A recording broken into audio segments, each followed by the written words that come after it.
তাৰ প্ৰিয় বন্ধু বান্ধৱীসকল, ৰাস পূৰ্ণিমাৰ পৰা আপোনাৰ ৰাশিলৈ বিশেষ পৰিৱৰ্তন আহিব। ৰাস পূৰ্ণিমাৰ সাধাৰণ পূৰ্ণিমা নহয়, এই পূৰ্ণিমাৰ দিনাৰ পৰাই 5 ৰাশিৰ জীৱনলৈ মহা সৌভাগ্য আহিছে। এই 5 ৰাশিৰ ব্যক্তিয়ে যিকোনো ক্ষেত্ৰতেই তেওঁলোকে সফলতা আনিব পাৰিব। এই পূৰ্ণিমাতেই ভগৱান শ্ৰীকৃষ্ণই বৃন্দাবনত গোপীসকলৰ মনৰ ইচ্ছা পূৰণ কৰিবৰ বাবে জোনৰ পোহৰত গোটেই ৰাতি যমুনা নদীৰ পাৰত কামকেলি লীলা প্ৰকাশ কৰিছিল। এই ৰাস পূৰ্ণিমাতেই ভগৱান শ্ৰীকৃষ্ণই ভক্তসকলৰ মনৰ কামনা পূৰণ কৰিছিল। জ্যোতিষশাস্ত্ৰৰ মতে ৰাস পূৰ্ণিমাতেই জোনৰ পোহৰ আটাইতকৈ বেছি হয়। 2025 বৰ্ষৰ ৰাস পূৰ্ণিমাৰ পৰাই কেইটামান ৰাশিয়ে অতি সৌভাগ্যশালী হৈ উঠিব। তেওঁলোকৰ জীৱনত বিশেষ পৰিৱৰ্তন আহিব, ধন সম্পদৰ অধিকাৰী হোৱাৰ পূৰ্ণ সুযোগ পাব। ভাগ্যশালী ৰাশিসমূহে তেওঁলোকৰ মনৰ ইচ্ছা পূৰণ কৰিব পাৰিব। চাকৰিৰ পূৰ্ণ সুযোগ পোৱাৰ লগতে যিকোনো কৰ্মত অতি দক্ষতাৰে লাভৱান হৈ ধন সম্পদৰ গৰাকী হ'ব পাৰিব এই ৰাশিৰ ব্যক্তিসকল। বিশেষকৈ বৃহস্পতি, শনি আৰু ৰবি, শুক্ৰৰ শুভ দৃষ্টিত ধন সম্পদ, মান সন্মান, নতুন চাকৰি সংযোগ, ব্যৱসায় উন্নতি আহিব আৰু এই 5 ৰাশিৰ ব্যক্তিয়ে কোটিপতি হোৱাৰ সুযোগ পাব। 12 ৰাশিৰ ভিতৰত সৌভাগ্যশালী ৰাশিসমূহৰ বাদেও যদি অন্য ৰাশিৰ কোনো ব্যক্তিয়ে ৰাস পূৰ্ণিমাৰ দিনা নিজৰ ঘৰত এটা কাম কৰি থ'ব পাৰে, তেনে গ্ৰহৰ শুভ প্ৰভাৱ পৰিব আৰু অশুভ প্ৰভাৱ দূৰ হৈ সেইসমূহ ৰাশিয়েও পোহৰৰ পথেৰে গতি কৰি সৌভাগ্যশালী হোৱাৰ সুযোগ পাব, ধন সম্পদ আহৰণ কৰিব পাৰিব। আজিৰ ভিডিঅ'ত আমি আপোনাক জনাম ৰাস পূৰ্ণিমাৰ পৰা কোনকেইটা ৰাশিয়ে সৌভাগ্যশালী হৈ ধন ঐশ্বৰ্যৰ গৰাকী হোৱাৰ সুযোগ পাব। যিকোনো ব্যক্তিয়ে ৰাস পূৰ্ণিমাৰ দিনা নিজৰ ঘৰত কি কাম কৰি ৰাখিব পাৰিলে ভগৱান শ্ৰীকৃষ্ণৰ বিশেষ কৃপাত মনৰ আশা পূৰণ কৰি সুখী হ'ব পাৰে। ভগৱান শ্ৰীকৃষ্ণই কিয় এই পূৰ্ণিমাত ভক্তসকলৰ মনৰ আশা পূৰণ কৰিছিল, সেয়েহে আজিৰ ভিডিঅ'টো প্ৰতিজন ব্যক্তিৰ বাবেই অতি গুৰুত্বপূৰ্ণ ভিডিঅ'। যিসকলে আজিৰ ভিডিঅ'টো সম্পূৰ্ণকৈ চাব তেওঁলোকে নিজৰ ৰাশিৰ সৌভাগ্য জনাৰ উপৰিও এই দিনটোত অৰ্থাৎ ৰাস পূৰ্ণিমাৰ দিনা কি কাম নিজৰ ঘৰত কৰি ৰাখিব পাৰিলে ভগৱান শ্ৰীকৃষ্ণৰ কৃপাত যিকোনো বিপদ বিঘিনিৰ পৰা ৰক্ষা পৰিব পাৰে আৰু মনৰ আশা পূৰণ কৰি ধন সুখ, মন সুখৰ অধিকাৰী হ'ব পাৰে, কথাসমূহ জানি নিশ্চয় উপকৃত হ'ব পাৰিব। প্ৰিয় বন্ধু বান্ধৱীসকল, তেনে জানো আহক 2025 বৰ্ষৰ ৰাস পূৰ্ণিমাৰ পৰা আপোনাৰ ভাগ্যত কেনেকৈ পৰিৱৰ্তন আহি ধন টকা পইচাৰ ক্ষেত্ৰত কেনেকৈ শক্তিশালী হ'ব পাৰিব। ৰাস পূৰ্ণিমাৰ দিনা কি কাম নিজৰ ঘৰত কৰি ৰাখিব পাৰিলে ধন ঐশ্বৰ্যৰ গৰাকী হ'ব পাৰে, লগতে 2025 বৰ্ষৰ ৰাস পূৰ্ণিমাৰ পৰা ভাগ্যশালী 5 ৰাশিয়ে কি কি ক্ষেত্ৰত অধিক ফলৱান হ'ব পাৰিব। কথাসমূহ কোৱাৰ আগতেই আপোনাক এটি সৰু অনুৰোধ জনাওঁ। ভিডিঅ'টো যদি ভাল পায় তেনে এটা লাইক কৰাৰ লগতে কমেণ্ট বক্সত জয় শ্ৰীকৃষ্ণ বুলি লিখিবলৈ কেতিয়াও নাপাহৰিব। আৰু যদি আমাৰ চেনেললৈ প্ৰথম আহিছে তেনে চেনেলটো ছাবস্ক্ৰাইব কৰাৰ লগতে অন্য 10জনে উপকৃত হোৱাকৈ ভিডিঅ'টো শ্বেয়াৰ কৰিবলৈ অনুৰোধ জনালোঁ। 2025 বৰ্ষৰ ৰাস পূৰ্ণিমাৰ পৰা ভাগ্যশালী হ'বলৈ গৈ থকা প্ৰথম ৰাশিটো হৈছে মেঘ ৰাশি। যি ব্যক্তিৰ নামৰ প্ৰথম আখৰটো অ, আ, লৰে আৰম্ভণি হয় সেই ব্যক্তিসকল মেঘ ৰাশিৰ ব্যক্তি হয়। মেঘ ৰাশিৰ স্বামী গ্ৰহ হৈছে মংগল। মংগলৰ কৃপাত মেঘ ৰাশিৰ ব্যক্তিৰ ভাগ্যৰ উন্নতি আহে। 2025 বৰ্ষৰ কাৰ্তিক পূৰ্ণিমা বা ৰাস পূৰ্ণিমাৰ পৰা আপোনাৰ ক্ষেত্ৰত বিশেষ পৰিৱৰ্তন আহিব। অনাগত দিনত আপোনাৰ আশা পূৰণত দৈৱ শক্তিৰ সহায় হ'ব। যিহেতু এই দিনটোৰ পৰা বৃহস্পতি আৰু মংগল আপোনাৰ ৰাশিৰ বাবে শুভ স্থানত আহিব, আপুনি যি কাম কৰিব সেই কামৰ মংগলময় হৈ ভাগ্যই আপোনাক সহায় কৰিব। অতীতত আপুনি যি দুখ কষ্টৰ সন্মুখীন হৈ আছিল, 2025 বৰ্ষৰ ৰাস পূৰ্ণিমাৰ পৰা সেইসমূহ দুখ কষ্টৰ সৈতে আপুনি যুঁজি থাকিব লগা নহয়। বিশেষকৈ আৰ্থিক দিশত আপোনাৰ উন্নতি দেখা গৈছে, ধন টকা পইচাৰ মহা সংযোগ হ'ব। যিসকল ব্যক্তিয়ে কিবা এটা কৰাৰ চেষ্টা কৰি আছে বা কিবা এটা কৰিবলৈ মনতে ভাবি আছে, তেওঁলোকে গুৰু বৃহস্পতিৰ কৃপাত সেই কৰ্মৰ সফলতা মুখ দেখিবলৈ পাব। আপোনাৰ ক্ষেত্ৰত নতুন চাকৰিৰ সংযোগৰ সুযোগ আহিব পাৰে। ব্যৱসায় বাণিজ্যত অধিক লাভৱান হৈ ধন সম্পদৰ পূৰ্ণ সুযোগ আহিব। ফলত ধন টকা পইচাৰ ক্ষেত্ৰত শক্তিশালী হোৱাত আপুনি অসুবিধা নাপায়। এই দিনটোৰ পৰা ৰাস পূৰ্ণিমাৰ পৰা শনিৰ শুভ দৃষ্টি পৰিছে আপোনাৰ ৰাশিৰ ওপৰত, যাৰ ফলত কৰ্মক্ষেত্ৰত উদ্যম বাঢ়িব আপোনাৰ। আপুনি যি কৰ্ম কৰিব সেই কৰ্মত যোগাত্মক দিশৰ সংযোগ হ'ব। যদি আপুনি নতুন কৰ্ম বা নতুন ব্যৱসায়ত মন মেলে তেনে ৰাস পূৰ্ণিমাৰ পৰা নতুন কাম কৰক বা কাম কাজত আগবাঢ়ক, ব্যৱসায় বাণিজ্য কৰক, আপোনাৰ উন্নতি অধিক আহিব। শনিৰ শুভ দৃষ্টিৰ বাবে শত্ৰুৰ হেঁচাৰ পৰা আপুনি মুক্ত হৈ চলিব পাৰিব। শত্ৰুৱে শত্ৰুতা কৰিলেও আপোনাক অনিষ্ট কৰিব নোৱাৰে। সাংসাৰিকভাৱে আপুনি বিশেষ অসুবিধা নাপায়। এই দিনটোৰ পৰা পাৰিবাৰিক জীৱনত সন্তোষজনকভাৱে যিকোনো দিশত সুখী হ'ব পাৰিব। বন্ধুবৰ্গৰ পৰা সহায় পোৱাৰ বিপৰীতে আপুনি আত্মীয় কুটুম্বৰ পৰা কিছু হিংসাৰ সন্মুখীন হ'ব পাৰে। ৰাস পূৰ্ণিমাৰ পৰা আটাইতকৈ শুভ দিশ হৈছে আপোনাৰ ভাগ্যই আপোনাক ইমানেই সহায় কৰিব, যাৰ ফলত আপোনাৰ মন অতি উদ্যমী হ'ব। ব্যৱসায়, চাকৰি, কৰ্ম আদিত উন্নতি আহি ধন টকা পইচাৰে সম্পদশালী হ'ব পাৰিব। শাৰীৰিকভাৱে অসুবিধাৰ সন্মুখীন হ'বলগীয়া নহয়। আপুনি সৰু সুৰা অসুবিধাৰ বাহিৰে স্বাস্থ্যজনিত কাৰণত আপুনি জটিল সমস্যাত ভুগিবলগীয়া নহয়। এই ৰাস পূৰ্ণিমাৰ পৰা ভাগ্যশালী হ'বলৈ গৈ থকা দ্বিতীয় ৰাশিটো হৈছে মিথুন ৰাশি। যি ব্যক্তিৰ নামৰ প্ৰথম আখৰটো ক, দ্বিতীয় ছ, ঘ, ঙৰে আৰম্ভণি হয়, সেই ব্যক্তিসকল মিথুন ৰাশিৰ ব্যক্তি হয়। মিথুন ৰাশিৰ স্বামী গ্ৰহ হৈছে বুধ গ্ৰহ। বুধ গ্ৰহৰ কৃপাত এই ৰাশিৰ ব্যক্তিসকলে সফলতা আনিব পাৰে। সাধাৰণতে এই ৰাশিৰ ব্যক্তিসকল গীত বাদ্যৰ প্ৰতি বেছি অনুৰাগী হয়। তেওঁলোকে গীত বেছি ভাল পায়। এওঁলোকৰ শৰীৰ কোমল হয়, পৰহিতকাৰী হয়। পণ্ডিত আপোনজনক উপকাৰ কৰি এওঁলোকে বেছি ভাল পায়। বাধা বিঘিনি বিপত্তিৰ মাজেৰে এওঁলোকে জীৱনটো আগবঢ়াব লাগে। তেওঁলোকে ভাবি চিন্তি কাম কৰিবলৈ নিজেই বাধ্য হ'ব লাগে। ধৈৰ্য যদি তেওঁলোকৰ বেছি হয়, তেতিয়াহ'লে তেওঁলোকে যিকোনো ক্ষেত্ৰতে সফলতা আনিব পাৰে। নানা চিন্তাই নিজৰ মনটোক আসন্ন কৰি ৰাখে।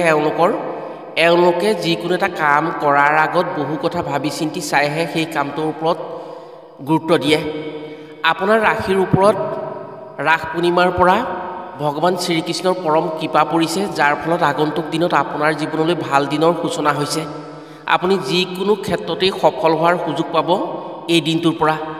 আগন্তুক দিনত চাকৰি, ব্যৱসায়, শিক্ষা, প্ৰেম সকলো ক্ষেত্ৰতে আপুনি সুখ পাবলৈ সক্ষম হ'ব। বিশেষকৈ গুৰু শুভ দৃষ্টিত আপোনাৰ যিকোনো দিশত ভাগ্য উদয় হ'ব। শনি আৰু মংগলৰ শুভ দৃষ্টি পৰাত আপোনাৰ ৰাশিৰ বাবে ৰাজভোগ মিলাত বিশেষ অসুবিধা নহয়। যদি আপুনি চাকৰি বাকৰিৰ ক্ষেত্ৰত আগবাঢ়ে, তেনে আশা পূৰণ হোৱাৰ সম্ভাৱনাই বেছি হ'ব। শনি শুভ হোৱাৰ বাবে শত্ৰুৰ প্ৰভাৱ কম হ'ব। শিক্ষাৰ ক্ষেত্ৰত সুন্দৰ ফলাফল দেখুৱাবলৈ সক্ষম হ'ব এই ৰাশিৰ ব্যক্তিসকলে। ব্যৱসায় বাণিজ্যত বিনা বাধাই আগুৱাব পাৰিব। যিসকলে সংগীত অভিনয়ৰ লগত জড়িত হৈ আছে, তেওঁলোকে সুনাম কৰিবলৈ সক্ষম হ'ব। লগতে তেওঁলোকৰ প্ৰতিভা বিকাশত বিশেষ সুবিধা পাব পাৰে মংগলৰ কৃপাত। আৰু মংগলৰ কৃপাত তেওঁলোকৰ জীৱনত সুখৰ নিজৰা বব। ধন টকা পইচাৰ ক্ষেত্ৰত তেওঁলোকে এই দিনটোৰ পৰা কোনো ক্ষেত্ৰতেই অসুবিধা নাপায়। আৰু আকস্মিকভাৱে এওঁলোকৰ ক্ষেত্ৰত ধন সংযোগ হোৱাৰ সুযোগ আহিব পাৰে। যিকোনো লোকৰ পৰা এওঁলোকে সহায় পাব পাৰে, ৰাজ সাহায্যও পাব পাৰে, বা অন্য ক্ষেত্ৰত অন্য লোকে বা বন্ধু বান্ধৱে এওঁলোকক টকা পইচাৰ ক্ষেত্ৰত সহায় কৰিব পাৰে। ব্যৱসায় বাণিজ্যৰ উন্নতি আনিবলৈ এওঁলোকে চেষ্টা কৰিলে বহু উন্নতি আনিব পাৰিব। ব্যৱসায় বাণিজ্যৰ উন্নতিৰ লগতে এওঁলোকে পাৰিবাৰিক ক্ষেত্ৰত এই দিনটোৰ পৰা সুখী হ'ব পাৰিব। কাৰণ পতি পত্নীৰ মাজত মিলা প্ৰীতি বাঢ়িব বা পৰিয়ালৰ অন্য লোকে এওঁলোকক বেছি বিশ্বাস কৰিব। এই ৰাশিৰ ব্যক্তিসকলৰ পাৰিবাৰিক ক্ষেত্ৰত অতি সুখ হ'বলৈ গৈ আছে এই দিনটোৰ পৰা। শিক্ষাৰ ক্ষেত্ৰত এই ৰাশিৰ ব্যক্তিসকল অধিক আগুৱাব পাৰিব। এই দিনটোৰ পৰা তেওঁলোকে যি আশা মনত ৰাখি শিক্ষাৰ দিশত আগবাঢ়িছে, সেই আশা পূৰণৰ সুযোগ পাব। স্বাস্থ্যৰ ক্ষেত্ৰত এই ৰাশিৰ ব্যক্তিসকলৰ এই দিনটোৰ পৰা অৰ্থাৎ ৰাস পূৰ্ণিমাৰ পৰা তেওঁলোকৰ স্বাস্থ্য অধিক ভাল হ'ব আৰু তেওঁলোকে যিকোনো ক্ষেত্ৰতেই স্বাস্থ্যজনিত কোনো অপকাৰ নাপায়। ৰাস পূৰ্ণিমাৰ পৰা ভাগ্যশালী হ'বলৈ গৈ থকা তৃতীয় ৰাশিটো হৈছে কন্যা ৰাশি। এই ৰাশিৰ ব্যক্তিসকল সাধাৰণতে ক্ষমতাশালী হয়, ধাৰ্মিক হয় আৰু গুৰুৰ হিতকাৰী হয়। এই ৰাশিৰ ব্যক্তিসকল অৰ্থৱান হয়। এওঁলোকে বংশগতভাৱে কিছুমান অৰ্থৱানৰ সম্পদ লাভ কৰিব পাৰে। এওঁলোক বৰ ৰহস্য মনৰ হয়। এওঁলোকৰ মনত যি থাকে তেওঁলোকৰ মনৰ কথা আনে বুজিব নোৱাৰে। এওঁলোকে কয় এটা, কৰে এটা। এওঁলোকে কাকো সম্পূৰ্ণৰূপে বিশ্বাস নকৰে, অৰ্থাৎ বিশ্বাস কৰিলেও এওঁলোকে মনৰ পৰা যিকোনো লোকক সম্পূৰ্ণ কথা খুলি নকয়। এই ৰাশিৰ ব্যক্তিসকলৰ স্বামী গ্ৰহ হৈছে বুধ গ্ৰহ।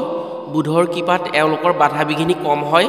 যিকোনো ক্ষেত্ৰতেই এওঁলোকে সফলতা আনিব পাৰে। যি ব্যক্তিৰ নামৰ প্ৰথম আখৰটো প, মূৰ্ধন্য ঠ, দন্ত্য থৰে আৰম্ভণি হয়, সেই ব্যক্তিসকল কন্যা ৰাশিৰ ব্যক্তি হয়।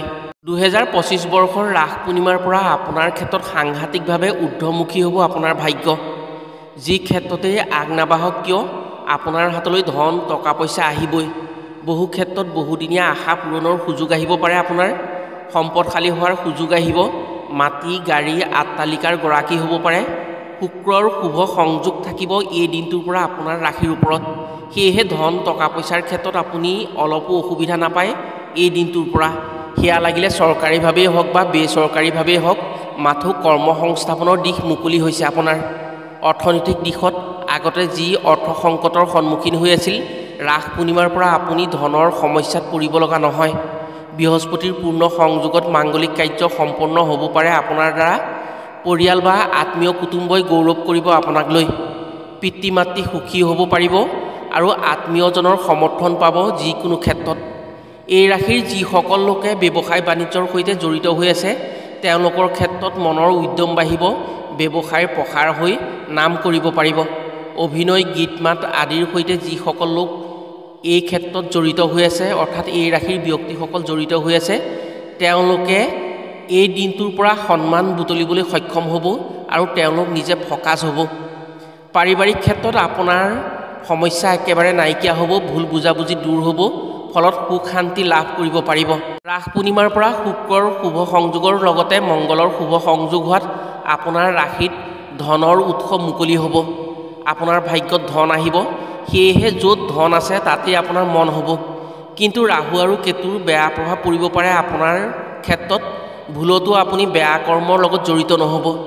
যি কাম কৰিব তাত সদায় পৰ্যবেক্ষণ কৰিব আৰু সতৰ্ক হ'ব পাৰিলে আপুনি এই দিনটোৰ পৰা মহা সুখী হ'ব পাৰিব। আপোনাৰ ৰাজভোগ উদয় হ'ব। স্বাস্থ্যৰ ক্ষেত্ৰত এই দিনটোৰ পৰা আপোনাৰ স্বাস্থ্য ভালে থাকিব। স্বাস্থ্যজনিত কোনো সমস্যাত আপুনি ভুগিবলগীয়া নহয়। 2025 বৰ্ষৰ ৰাস পূৰ্ণিমাৰ পৰা ভাগ্যশালী হ'বলৈ গৈ থকা চতুৰ্থ ৰাশিটো হৈছে বৃশ্চিক ৰাশি। যি ব্যক্তিৰ নামৰ প্ৰথম আখৰটো দন্ত্য ন আৰু অন্তস্থ জৰে আৰম্ভণি হয়, সেই ব্যক্তিসকল বৃশ্চিক ৰাশিৰ হয়। এই ৰাশিৰ স্বামী গ্ৰহ হৈছে মংগল। মংগলৰ কৃপাতেই এই ৰাশিৰ ব্যক্তিৰ ভাগ্য নিৰ্ণয় হয়। এওঁলোক অতি দৃঢ় হয়, কঠিন প্ৰকৃতিৰ হয়। এওঁলোকে যি কাম কৰিম বুলি ক'ব সেই কাম কৰি দেখুৱায়। সকলোৱে পচন্দ নকৰা বস্তুও এওঁলোকে পচন্দ কৰে। সমাজত আদৰ সন্মান লাভ কৰে। যিকোনো কামত এওঁলোকে অধিক কষ্ট কৰি হ'লেও সেই কামৰ সফলতা আনে বাবেই এওঁলোকৰ উন্নতি সোনকালে হয়। ৰাগিয়াল বস্তুৰ প্ৰতি এওঁলোক কিছু আকৰ্ষিত থাকে। জাতক খুব হিচাপী হোৱাৰ বাবে এওঁলোকৰ হাতত ধন টকা পইচা জমা ৰাখিব পাৰে। কাম যিমানেই কঠিন নহওক লাগিলে যিকোনো প্ৰকাৰেই তেওঁলোকে সেই কামটো শেষ কৰিবলৈ চেষ্টা কৰে। বেমেজালি এৰাই চলিব বিচাৰে। চুপচাপ থাকে, অৰ্থাৎ মুখ বন্ধ কৰি চলে এওঁলোকে। সেইবাবে এওঁলোকৰ মনৰ কথা আনে বুজি নাপায়। আপোনাৰ সৌভাগ্যৰ দুৱাৰ মুকলি হৈছে। ভগৱান শ্ৰীকৃষ্ণৰ কৃপাত আপুনি যিকোনো ক্ষেত্ৰতেই এই দিনটোৰ পৰা সফলতা পাব পাৰিব, যাৰ ফলত আপোনাৰ জীৱনত যথেষ্ট পৰিৱৰ্তন আহিব। আগত আপুনি যি মনোকষ্টত ভুগি আছিল, দিন পাৰ কৰিছিল, সেই মনোকষ্টৰ পৰা পৰিত্ৰাণ পোৱাৰ পূৰ্ণ সুযোগ মিলিছে। নৱগ্ৰহৰ যি বেয়া প্ৰভাৱ আপোনাৰ ওপৰত আছিলে, অৰ্থাৎ আপোনাৰ ৰাশিৰ ওপৰত আছিলে, এই পবিত্ৰ দিনটোৰ পৰা ভগৱান শ্ৰীকৃষ্ণৰ কৃপাত সেই সকলো বেয়া প্ৰভাৱ আঁতৰি পৰিছে। ধন সম্পত্তিৰ নতুন বাট মুকলি হৈছে। অৰ্থৱান হ'ব পাৰিব আপুনি এই দিনটোৰ পৰা। চাকৰি বাকৰিৰ ক্ষেত্ৰত সুফল আছে। পদোন্নতি হোৱাৰ সুযোগ আহিব। শিক্ষা খেলা ধূলাত আপুনি সুনাম অৰ্জন কৰিব পাৰিব। প্ৰেম পাৰিবাৰিকত আপোনাৰ শুভ দেখা গৈছে। আপোনাৰ প্ৰিয়জনে আপোনাক মনোকষ্ট যি দি আছিল, সেই কষ্ট এই দিনটোৰ পৰা নাইকিয়া হ'ব। এই দিনটোৰ পৰা আপুনি সকলোৰে লগত মিলিব পাৰিব। অভিনয়ৰ ক্ষেত্ৰত যদি আপুনি জড়িত হৈ আছে, তেনে তেওঁলোকৰ বাবে অতি সুফল আহিব। এওঁলোকৰ মংগলৰ কৃপাত অভিনয় ক্ষেত্ৰখনত তেওঁলোকে নাম কৰিব পাৰিব আৰু নিজৰ ব্যক্তিত্ব বিকাশ কৰিব পাৰিব। 2025 বৰ্ষৰ ৰাস পূৰ্ণিমাৰ পৰা ভাগ্যশালী হ'বলৈ গৈ থকা পঞ্চম ৰাশিটো হৈছে কুম্ভ ৰাশি। কুম্ভ ৰাশিৰ স্বামী গ্ৰহ হৈছে শনি। শনিৰ কৃপাতেই এওঁলোকে যিকোনো কৰ্মৰ উন্নতি আনিব পাৰে। শনি এওঁলোকৰ সুদৃষ্টি থকাৰ বাবে এওঁলোকে শত্ৰুৰ পৰা সদায় হাত সাৰি থাকিব পাৰে। শত্ৰুৱে শত্ৰুতা কৰিলেও এওঁলোকক একো অপকাৰ কৰিব নোৱাৰে। বিশেষ অসুবিধাত পেলাব নোৱাৰে শত্ৰুৱে। এওঁলোকে যিকোনো ক্ষেত্ৰতেই সফলতা আনিব পাৰে। তেওঁলোকৰ কষ্টৰ জৰিয়তে এওঁলোক ঐশ্বৰ্যশালী হোৱাত অসম্ভৱ নহয়, কাৰণ এওঁলোকে অধিক কষ্ট কৰিব পাৰে। যি কাম কৰিব সেই কাম নিজৰ কষ্টৰ জৰিয়তে সফলতা আজৰি আনে। এওঁলোক দানীও হয়, কিন্তু এওঁলোকৰ চিন্তা কৰ্মত মৌলিকতা প্ৰকাশ পায়। এই পবিত্ৰ দিনটোৰ পৰা আপোনাৰ ক্ষেত্ৰত ভাগ্য ইমানেই সহায় কৰিব, আপুনি যিকোনো ক্ষেত্ৰতে আগবাঢ়িব পাৰিব। পূৰ্ণ সমৰ্থন পাব আপুনি গুৰু বৃহস্পতিৰ, মংগল আৰু শনিৰ কৃপাত আপোনাৰ কৰ্মৰ উন্নতি হ'ব আৰু ধন টকা পইচাৰ সুযোগ আহিব। বিশেষকৈ আপুনি হঠাৎ ধন প্ৰাপ্তি হ'ব পাৰে। যিকোনো প্ৰকাৰে আপোনাৰ হাতলৈ ধন আহিব, হঠাৎ ধন প্ৰাপ্তিৰ আপুনি সুযোগ পাব পাৰে। সেই সুযোগ যদি আপুনি গ্ৰহণ কৰিব পাৰে, আপোনাৰ জীৱনত ধন সম্পদ বা মাটি গাড়ী যিকোনো সম্পদৰ আপুনি গৰাকী হ'ব পাৰে। এই দিনটোৰ পৰা আপোনাৰ কৰ্মক্ষেত্ৰত বিশেষ শত্ৰুৱে একো অসুবিধা কৰিব নোৱাৰে। শনিৰ কৃপাত আপোনাৰ শত্ৰু নাশ হ'ব, আপুনি শত্ৰুক বশ কৰিব পাৰিব। এই দিনটোৰ পৰা আপুনি যি কৰ্ম কৰিব সেই কৰ্মৰ অধিক ফলৱান হ'ব। আপোনাৰ যি আলস্য বিষয় আছে সেই বিষয়সমূহ আপুনি কৰ্মৰ দ্বাৰা অৰ্থাৎ আপোনাৰ কৰ্মৰ দ্বাৰা আপুনি সঁচা কৰিব পাৰিব। পাৰিবাৰিক ক্ষেত্ৰত সুখ শান্তি লাভ কৰিব পাৰিব। পাৰিবাৰিক জীৱনত স্বামী স্ত্ৰীৰ মাজত বুজাবুজি হৈ আপোনাৰ জীৱনত চলি থকা সমস্যাসমূহৰ সমাধানৰ সুযোগ আহিব। বন্ধু বান্ধৱীসকল, এই 5 ৰাশিৰ বাদেও এই ৰাস পূৰ্ণিমাৰ দিনা যদি কোনো ব্যক্তিয়ে নদীৰ ঘাটত অৰ্থাৎ জোনৰ পোহৰত এটা কাম কৰিব পাৰে, তেনেহ'লে তেওঁলোকৰ সৌভাগ্য ইমানেই আহিব, তেওঁলোকে পিছলৈ কেতিয়াও ঘূৰি চাবলগীয়া নহয়। এই কাম যিকোনো লোকেই কৰিব পাৰে, যিকোনো লোকেই এই কাম কৰি তেওঁলোকৰ ভাগ্য পৰিৱৰ্তন কৰিব পাৰে। ৰাস পূৰ্ণিমাৰ দিনা অৰ্থাৎ কাৰ্তিক পূৰ্ণিমাৰ দিনাই ভগৱান শ্ৰীকৃষ্ণই ভক্তসকলৰ মনৰ বাঞ্ছা পূৰ্ণ কৰিবৰ বাবে বৃন্দাবনত সেই জোনৰ পোহৰত তেওঁ কামকেলি লীলা প্ৰকাশ কৰিছিল। গোপীসকলৰ লগত ভক্তসকলৰ মনৰ বাঞ্ছা পূৰণ কৰিছিল। যেতিয়া তেওঁ বৃন্দাবনলৈ গৈছিল তেতিয়া যমুনাৰ নদীত গা ধুই গৈছিল। সেয়েহে এই দিনটোত বহু লোকেই নদীৰ ঘাটত বন্তি প্ৰজ্বলন কৰে আৰু বন্তি পানীত উটাই দিয়ে। আপুনিও যদি সেইদিনা অৰ্থাৎ ৰাস পূৰ্ণিমাৰ দিনা সন্ধিয়া আপুনি জোনৰ পোহৰত স্নান কৰি এগছি বন্তি জ্বলাই জলত উটাই দিব পাৰে, তেনে আপোনাৰ ভাগ্যত থকা সকলো বাধা বিঘিনি দূৰ হ'ব আৰু আপুনি যিকোনো ক্ষেত্ৰতেই আগবাঢ়িব পাৰিব। ভাগ্যই আপোনাক সহায় কৰিব। আপোনাৰ ক্ষেত্ৰত থকা গ্ৰহ নক্ষত্ৰৰ বেয়া প্ৰভাৱসমূহ নাইকিয়া হ'ব, আপোনাৰ উন্নতিত সহায় হ'ব। আশা কৰিছোঁ এই কাম কৰি নিশ্চয় সুখী হ'ব পাৰিব বা উপকাৰ পাব পাৰিব। আজিলৈ ভিডিঅ'টো ইমানতে সামৰিছোঁ। পুনৰ অন্য এটি ভিডিঅ'ৰ জৰিয়তে লগ পোৱাৰ আশাৰে আজিলৈ আহোঁ। সকলো ভালে থাকক, সুস্থ থাকক। ধন্যবাদ।